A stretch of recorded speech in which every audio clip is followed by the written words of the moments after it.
monitoring is costly, we know that, but if this cost are taken out of the lender's problem, then that allows us to avoid the deviation from efficient production. It also tells us relatedly that borrowing from a neighbor, from a friend, from a relative might be efficient because you can monitor you easily and because it can punish you for default in more effective ways. Another thing that's not here but that's also relevant is this: there is also something else you could do besides reducing the monitoring cost, is trying to encourage people to build up a W. And that is also what microfinance organizations often do, or at least often do when they have the right to do that, which depends a little bit from context to context, is to tell people that they have to save wisdom. Because the bigger people, as people build up their W, they can also access, in a more than proportional way, to more funding and lower interest rate. So there is also a dynamic positive effect of building your wealth. Yeah.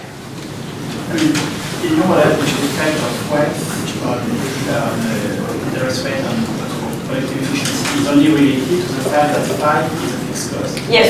So you don't take into account the collateral story by a certain customer. No, except in a somewhat sneaky way, which is it comes up in how much is at stake.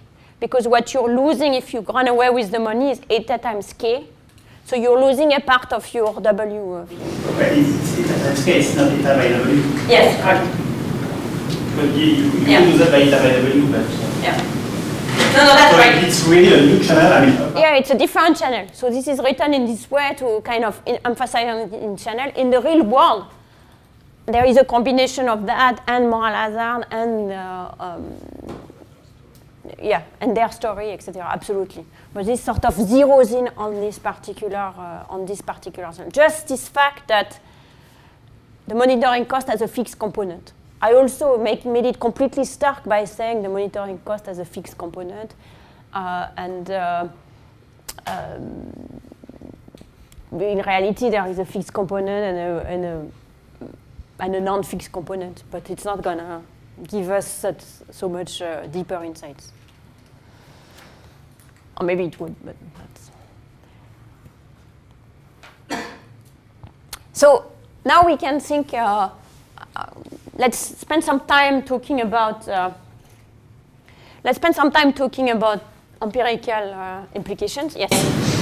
There's also a paper by Diamond in 84, which is just basically the same intuition as it says that monitoring is costly for an individual lender. So explain that the bank is a relevant institution in order to, because the bank has a lot of volume of loans, yes, she decreases the fixed cost, and so there is depositors that do not have to pay the cost of the monitoring. That is taken in charge by the bank, and it's a more efficient way to lend to firms. So it's one way to justify it. Yes, so that's a very good point. That said, two things. The number one is even the banks will have some fixed cost of monitoring each lender, but that fixed cost could be reduced by the fact that they are operating at scale. And then you're going to the problem of setting up a bank, and that also comes in that corporate finance literature that's kind of this belongs, is then you have an organization which is faced with its own incentive. So what I'm going to talk about on Wednesday is precisely that, which is that, okay, a part solution to that, when not instead of every little money lender running their own monitoring operation, is to have something like a bank. But how do banks behave relative to them? Banks have also informational disadvantages compared to a money lender because they are not there. So in developing countries, the banks are, the branch might be away, etc. So another reason why you might have money lenders and not bank lending to people, to very small operation in small villages, is that at least they have, the monitoring cost is actually lower for them locally. So you could have depending on the technology and who is lent to, etc., it could cut both ways, the bank versus individual advantage in the monitoring cost. But the key intuition that the monitoring cost drives a lot of decisions is absolutely present in that paper and absolutely essential. So now to turn to some empirical work.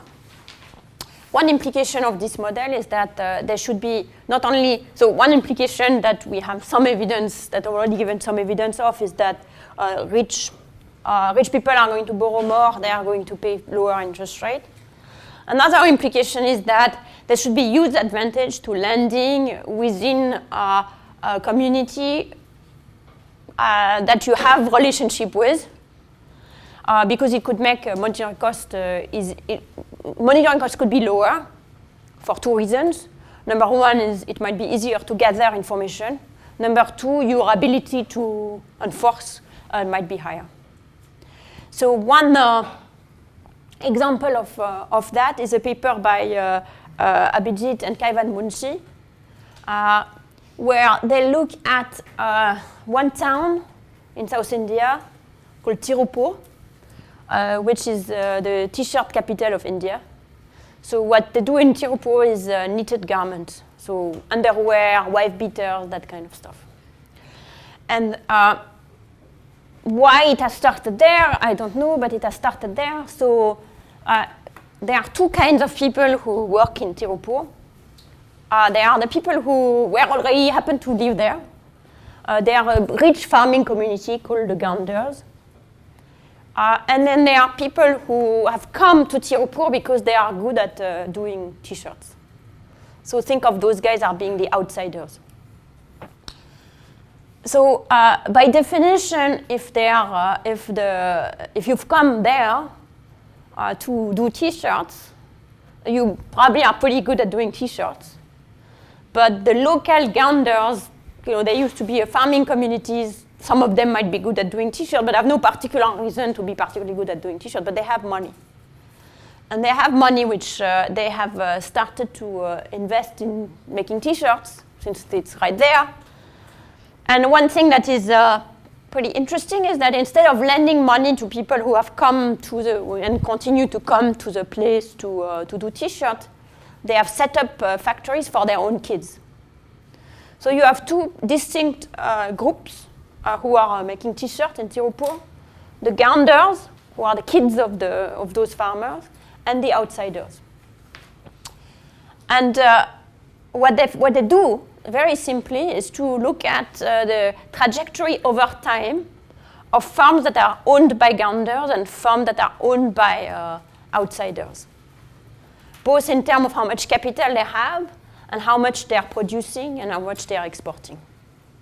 And essentially, the entire story gets summarized in this graph, which is that the outsiders start with much, much less. So this is their experience when they have started from zero at startup to 10 years later.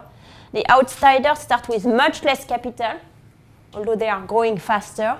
And the Ganders start with much more capital, and the outsiders never even catch up with the Ganders. So that's fact one. And the fact two is that despite that, the outsiders catch up with them in production.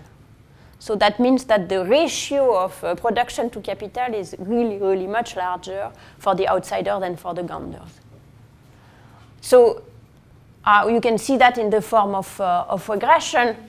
Over time, the outsiders start with experience, everybody gets more capital. This is the uninteracted coefficient, is the coefficient for the outsiders. And the coefficient is less steep for the Ganders, but the dummy, the intercept is much larger. So they start with much capital, they have a flatter trajectory than the outsiders. And it's not, the difference slope is not big enough for them to cross for capital, but it is for production. So they cross eventually for production. You don't see it here on the graph, but you can see this, this negative interaction. And then this capital expenditure ratio is always higher for the Ganders in a pretty much constant way. So they are just less productive. That's not a very good measure of productivity, but that's kind of a quick and dirty measure of productivity. With the same capital, they just produce much less. And that's always true. So that's kind of all there is to that paper. But the point is that despite that, the Gander communities continues to lend to the Ganders. So because intuitively so what else could happen? The inputs to the Ganders should be the other inputs. They have better access. The Ganders have better access to all the other inputs as well, but still they are less productive. So the marginal product of capital is not equalized across the two communities, even though they're working in the same industry, in the same location. And yet their family members continue to lend to them and not to the outsiders. And they must have a reason to do that, because otherwise they could just, even if they wanted to be nice to their kids, they could invest in an outsider and give the money to the kids. And the reason why they do that is almost surely because it is they are not sure if they're going to get back their money from the outsider. They would have to lend it at a very high rate, whether they can get their money back for their own kids. So that's kind of a nice paper for the illustrating what I was talking about, and then you're going to talk in a couple of weeks about misallocation. Talk about misallocation. You have like one place with a vastly different marginal rate of return coexisting in the same economy. Another paper that I want to go to talk to, even though we didn't spend too much time on moral hazard and adverse selection, maybe it's going to make clear why we didn't spend too much time on moral hazard and adverse selection, is a very, very nice paper by Dean Carlin and John Zinman called Observing and Observables, which is trying to, again, go back to understanding what might be the mechanism behind our inefficient credit market. So it's not controversial anymore that credit markets are imperfect, but they are trying to see, can we say something about mechanism? This paper is important not only for the result they find, but for the design, because that design has many uses other than in other contexts. So the idea is that when the interest rate goes up, there are different effects that could happen. You could have adverse selection, you could have moral hazard, or you could have repayment burden, which is simply irrespective of moral hazard. If you have more to repay, it's harder. So kind of an accident would make you less likely to repay if the interest rate is high than if the interest rate is low. So it's a mechanical effect of repayment burden. Think of moral hazard here not just as moral hazard in a choice of project, but also the whole thing we were talking about running away with the money. So in cross-sectional data, it all looks the same. If interest rate go up, you might find more default. But you would be interested in trying to disentangle them. So what they do is to say, well, anything that's adverse selection, or they call it hidden information, is driven by selection on ex-ante interest rate. The moral hazard and the repayment burden is driven by what happens afterwards. In the jargon of treatment effect, you could call it, in one case it's a selection effect, in one case it's a treatment effect of interest rate. In one case it's the interest rate select in different people who choose to borrow. In the case of what is happening afterwards, which is either the repayment burden or the incentive effect of the interest rate, it's the treatment effect of higher interest rate. And the question is, how do we distinguish them? And really the beauty of their design is that you could not do in the absence of an experiment, because you don't, in the real world where interest rate goes up, both things take place. Different people come in and they have different incentives ex post, plus different difficulty to repay, etc. So the beauty of that design is to say, well, we are going to vary the ex ante and the ex post separately. So how do we do that? Schematically, you're going to try to have people who have come up with a high initial offer rate, but end up with a low actual rate. So what do they do that? They work with a big lender. Think of it as a payday lender in South Africa. By the way, that's not the ideal context, because even though we would be interested in, we talked mostly about production loans, this is loans that are mostly used for consumption. But never mind. So they go to these guys and they take the file of people who have borrowed from this person in the past, from this lender in the past, and they send them, as this lender is sort of used to do, a mailer to make them an offer for interest rate. To say, oh, if you come, we have this special offer of interest rates of blah. The interest rates are pretty high, by the way, so it's like, 8% a month, whatever. Special offer, 8% a month. And then there is variation in these offers. It's actually a continuous variation, but let's simplify to say you could either be offered a high interest rate or a low interest rate. At this point, your first decision to make is, do I go? A lot of people decide not to borrow at this point. But then if they go, once they arrive in the office and they enter their information, sometimes they have a surprise. So of course, they are not told, oh, sorry, the interest rate went up on you. But sometimes the people who show up with the high interest rate get surprised with a low interest rate. So now we have the ability to say, let's look at two people who came with a low, who end up with a low offer. But one person has come with a low offer, and one person has come with a high offer and got surprised subsequently. So these people have the same ex post interest rate, so moral hazard plus repayment burden should be held fixed, but they came selected differently. So I have the selection effect without being polluted by the treatment effect of the interest rate. Does that make sense?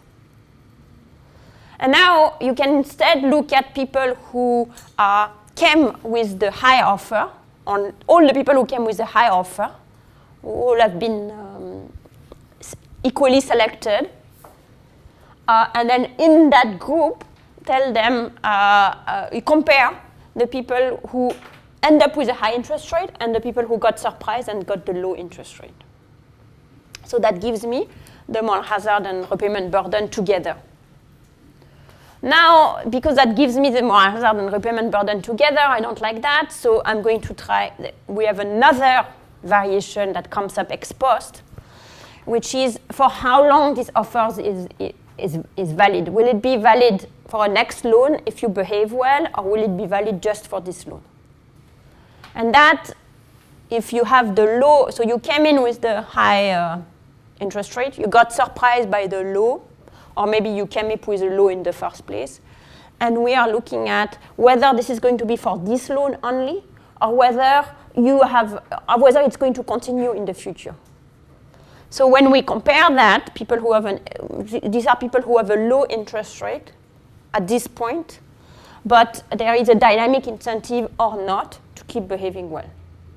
Does that make sense? So in that case, everything is fixed if we focus on people who have the same selection and the same face the same low interest rate, except the incentives is affected by the future repayment, the future behavior. So that's something that microcredit organization claim is very important in their model, is the fact that you go from loan to loan, in fact with the loan increasing. So that at least at the beginning there is an incentive to behave well. Of course, eventually you might end up in a Bülow-Rogoff state of the world where everything will collapse, but early on you would have incentive to behave well. So that's the design. So the reason why it's a pretty cool design is you can use it for other things.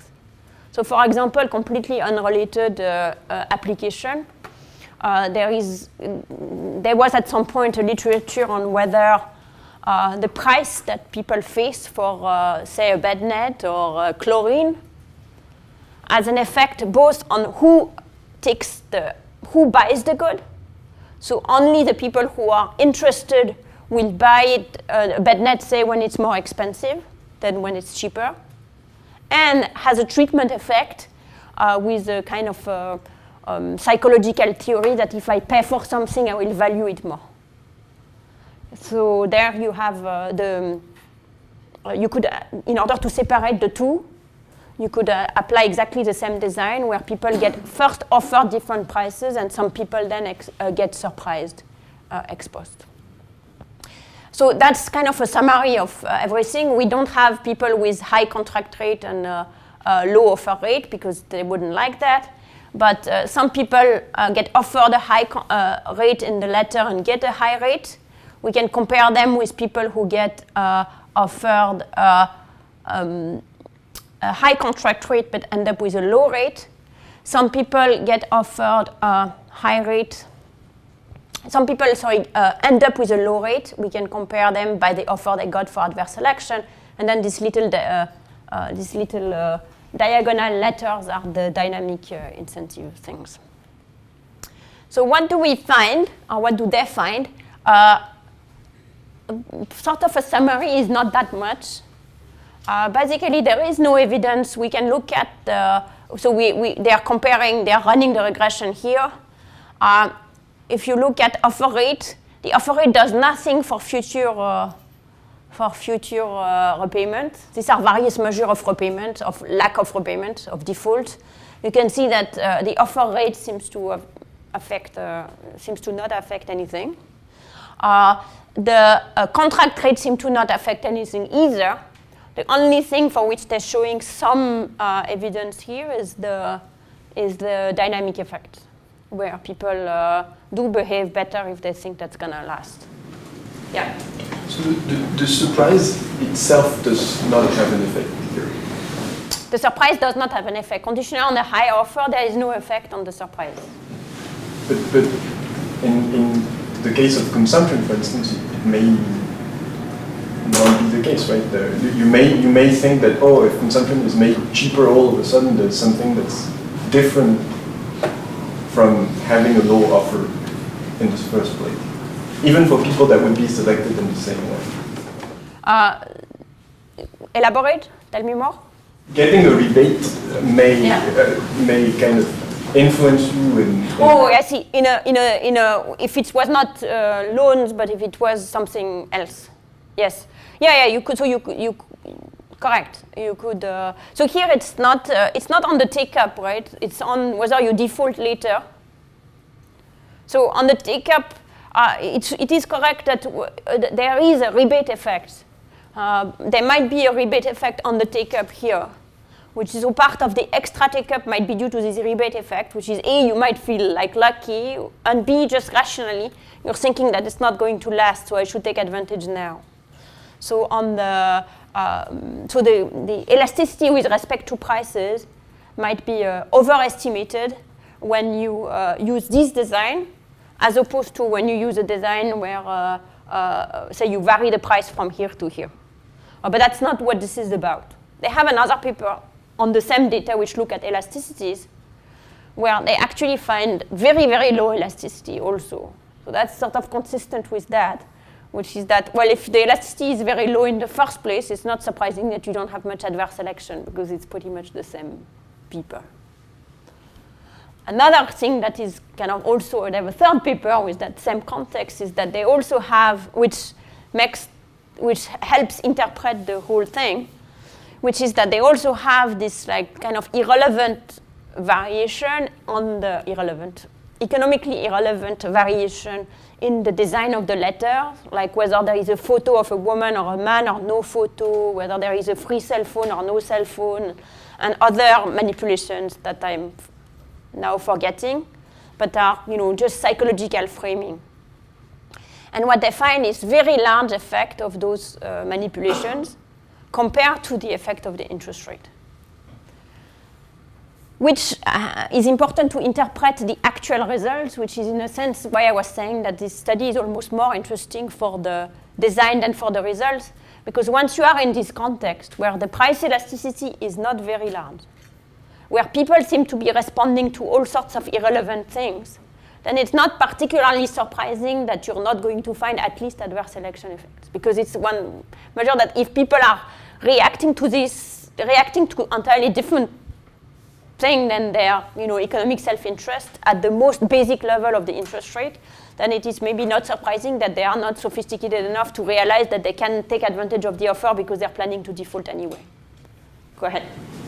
So you mentioned that this context was very specific in terms of, slightly different from the other ones you described before, in as much as this was very consumption related. Yes. So, and maybe you wouldn't expect the same importance of psychological factors. Yeah, absolutely.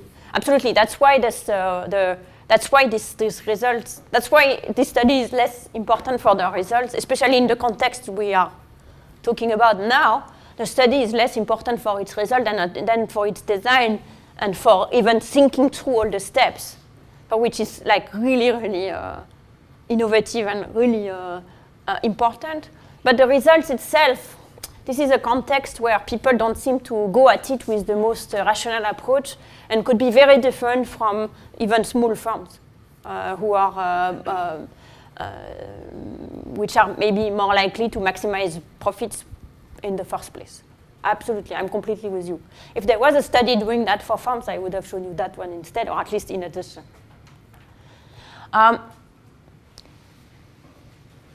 So why are those effects so weak? So we talked about some of the effects.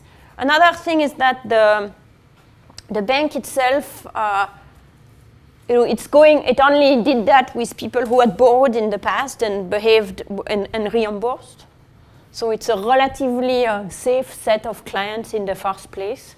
So that might also be explaining the results. And the variation in interest rate only is a decline relative to, there is no very, very little, a very small fraction of the sample is made of increasing interest rate relative to what people were exposed to in the past. So what you have is people who are used to extremely high interest rates. Some people stay at this high interest rate. Some people have lower interest rate. So it might be different than a variation where you would have an increase in interest rate, but the bank was not interested in doing that.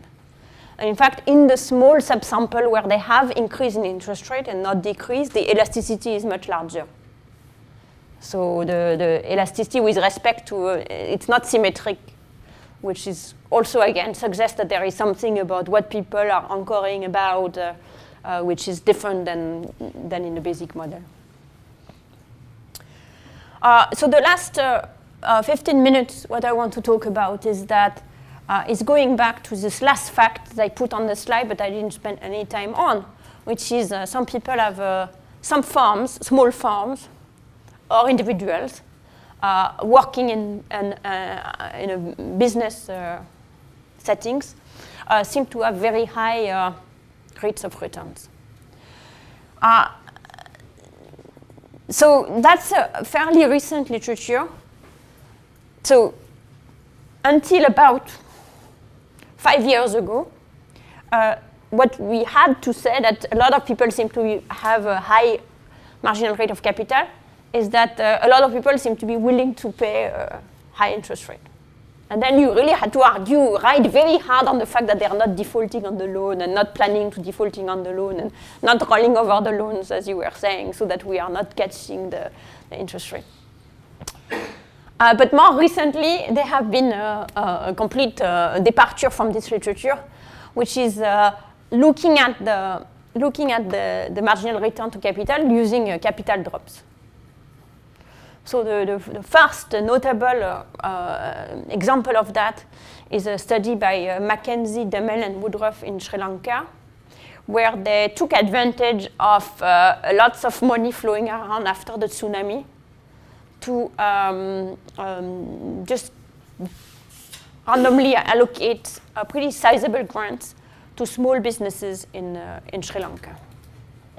So here the idea, and that's kind of one set of literature, is this looking at established firms, so people who already have small businesses, and they tend to be quite small businesses, and because you want, otherwise it's starting to cost a lot of money, and to give them a grant.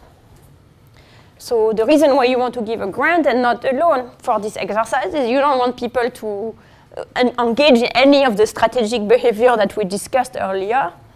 You don't want to be, them running away with the money and you won't be able to survey them. You don't want to them refuse your loan and you adverse selection, or choose the project strategically and you have more data.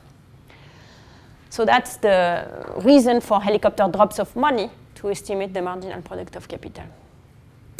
So the way they did that is that they, practically is that was done around, after the tsunami, they interviewed the firms, and at the end they said, oh, to thank you for your interview, here is a lottery you can get either a cash grant worth about $100, or a cash grant worth about $200, or a grant in kind that you choose a business input worth again 100 or 200.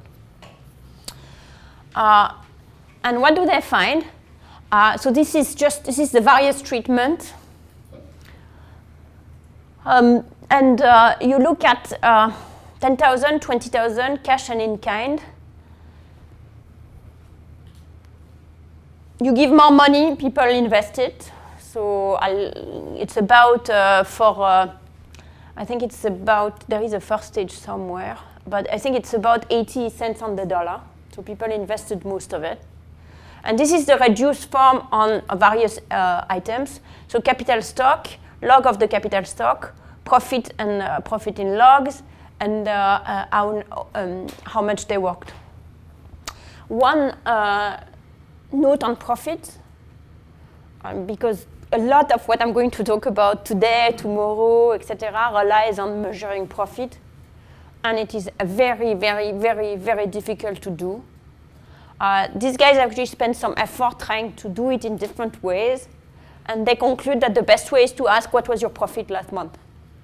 So that's, but it's, so profit is a variable that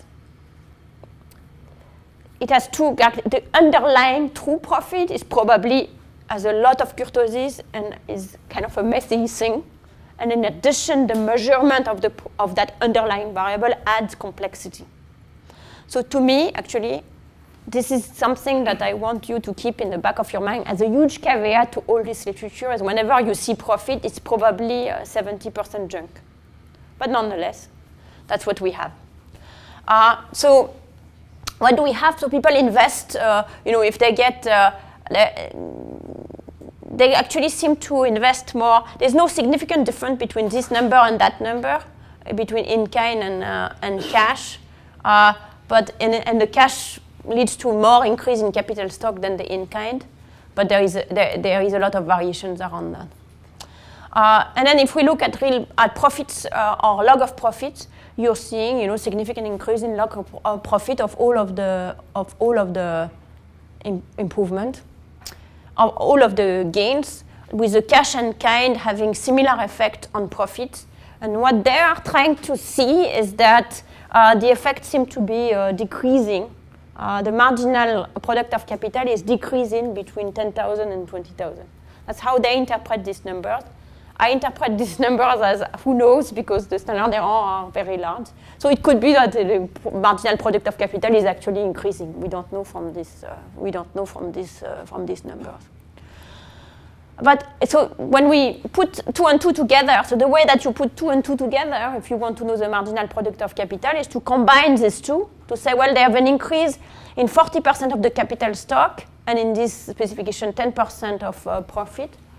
So I'm going to combine the two to get at an elasticity of profit with respect to capital.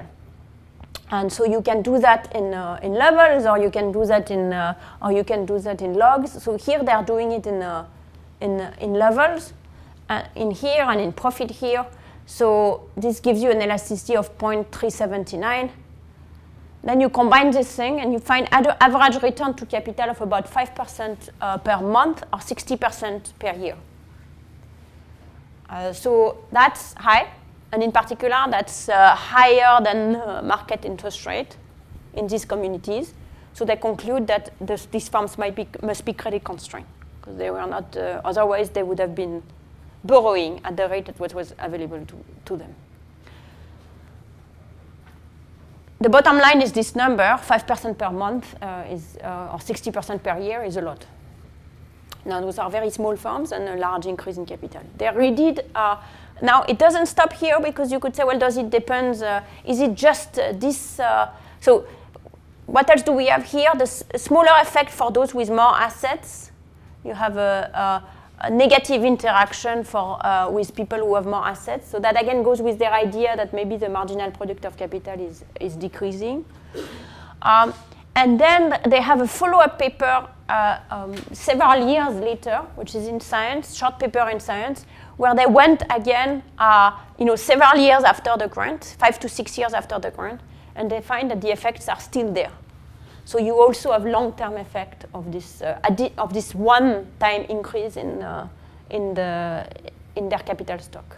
So people seem to have been able to plow some of the money and grow the firm in this way. Otherwise, the capital would have the effect would have waned over time. In fact, they don't seem to have disappeared over time. So there is long-term effect of that. That's something that for what I'm going to show you, seem to be really consistent from studies to study. So after this initial study, there were several replications of the same type of experiment. They have a study in Mexico, which is very similar, which gives them returns of 25% per year. So that's a little lower, but that's still high. There's a study by Favchan, who is looking at giving grant to firms, and again find return in the order of 40 to 50% for the established firms. There are also there is also at least one study by Dean Carlin and Chris Udry in Ghana, which doesn't find any impact. So it is not to say that every single study that has looked at that find this large effect. But I would say that of the maybe 7 or 8 studies that have followed exactly the same model, that just dump money on established businesses, you tend to find this pretty large, maybe heterogeneous, but pretty large effect and pretty large implied marginal product of capital. So very consistent with the fact that these firms are willing to pay high interest rate. So that's class of study number 1. Class of study number 2 that I want to talk about is, and this is, this takes us further afield from the larger firms, but it's going to be relevant to think about microfinance on Friday. So I want you to keep those facts in your mind. Is what happens. So what happens if instead of giving capital to people who already have a firm, you give capital to people who have nothing. So neither a firm nor a job. So super marginalized people. So who could be these super marginalized people? People that are called ultra poor, which I'll describe more in a minute. People who are the poorest of the poor in their community. So poor that the microcredit organization don't even want to touch them. They could be ex-youth who used to be youth in young people in say in Uganda. Chris Blattman has a study of young people in Uganda who haven't really entered the labor market yet, who are kind of just hanging out. It could be people in former conflict area, another Blattman paper, or unemployed guys who are after getting a job in a company. And that's another Blattman paper in Ethiopia. And instead of giving them a job in a company, you say, here is some money to start your own business instead. So there is a series of studies of this concept of handing out cash with the implicit or with the explicit usually, or very strong implicit presumption that this is to use for a business to these very marginalized people. 7 of them plus 1, so 8, are these ultra-poor studies, which is basically evaluation of a program that was initially pioneered by BRAC, a very big microfinance organization in Bangladesh, like sort of the competition of Grameen, if you want. They have this program called Ultra-Poor Program, where they ask the community to identify the poorest person in the community. And they go to them, and they offer them, so these are usually women in a woman-headed household. Some disasters has happened. They lost the husband, or the husband drinks and is, so some kind of people who are really living usually of alms or of very casual work. They go to them and they offer them a productive asset, the choice of a productive asset, although typically it ends up being a cow, two cows or 4 goats, livestock. And they provide significant unholding in how to use the asset for some time, and then eventually that stops. That program was first evaluated in Bangladesh by Oriana Bandira and Robin Burgess and Imran Razul. The BRAC itself, the BRAC program itself, with a very large RCT that BRAC conducted and found very large effects, not very large, but significant effect on consumption, asset, production, etc. after a year and a half.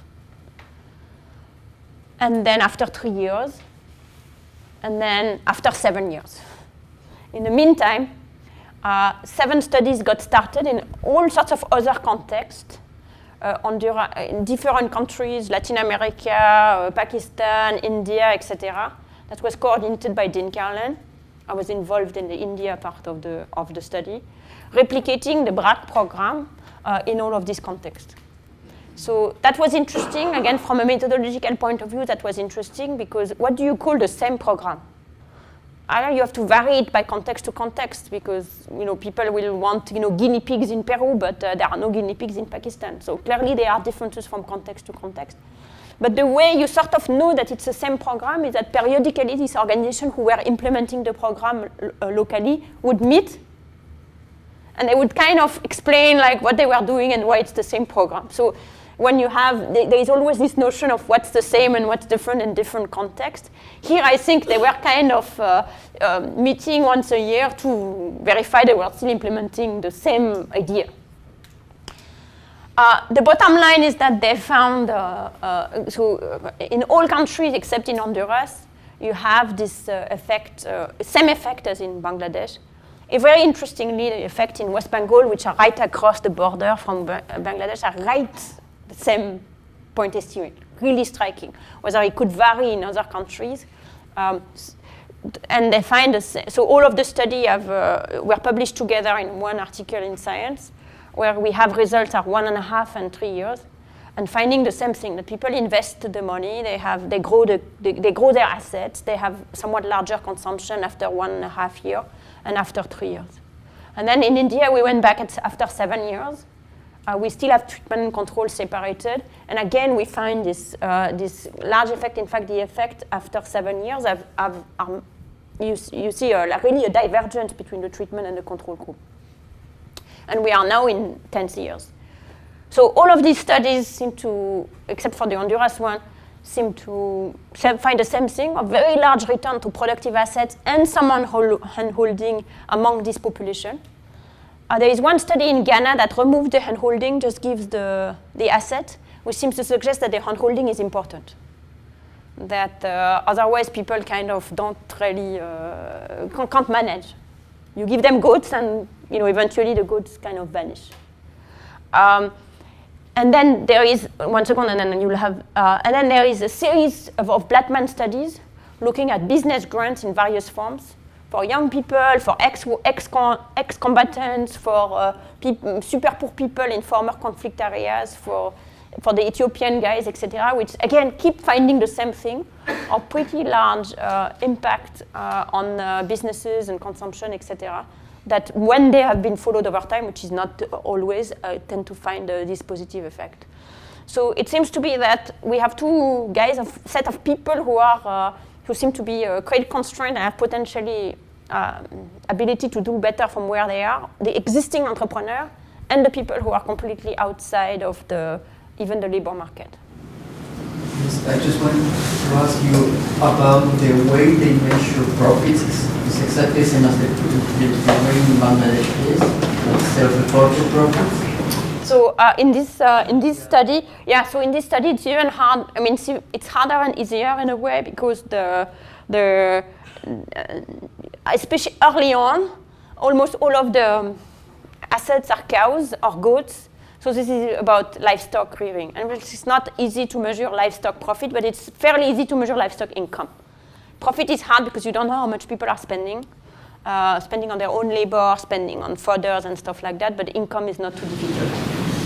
And how problematic is to use the definition that they might have by their own of profits? Oh yeah, so this is not, in this case you don't ask what's your profit.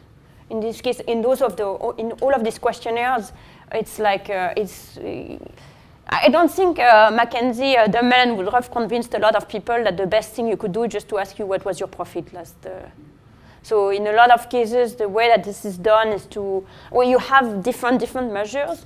So you ask people about their income in the last month, but mostly you're going to ask more precisely, how many calves did you get and sold for how much and when and how much milk you got and that type of stuff. If you ask me, in these particular cases, it is much easier to measure how assets accumulate than the type of activities that they have. So in particular, one thing that is interesting after 7 years is that you have a diversification in their productive activities. So early on, they were given cows, so they rear cows. But after 7 years, you see less cows and more small shops and stuff like that. And then their consumption. So it's sort of a better indication that something happened through this channel than the exact measurement of the income that they are getting from rearing the cows or even less the profit. Dean Carlin has a paper called Continuous Existence of Cow Disprove Central Tenet of Capitalism, where they show that whatever survey you look at, people seem to be losing money from having cows, which, as the title indicates, is probably a sign that our measurement of the profit from raising cows is not very good.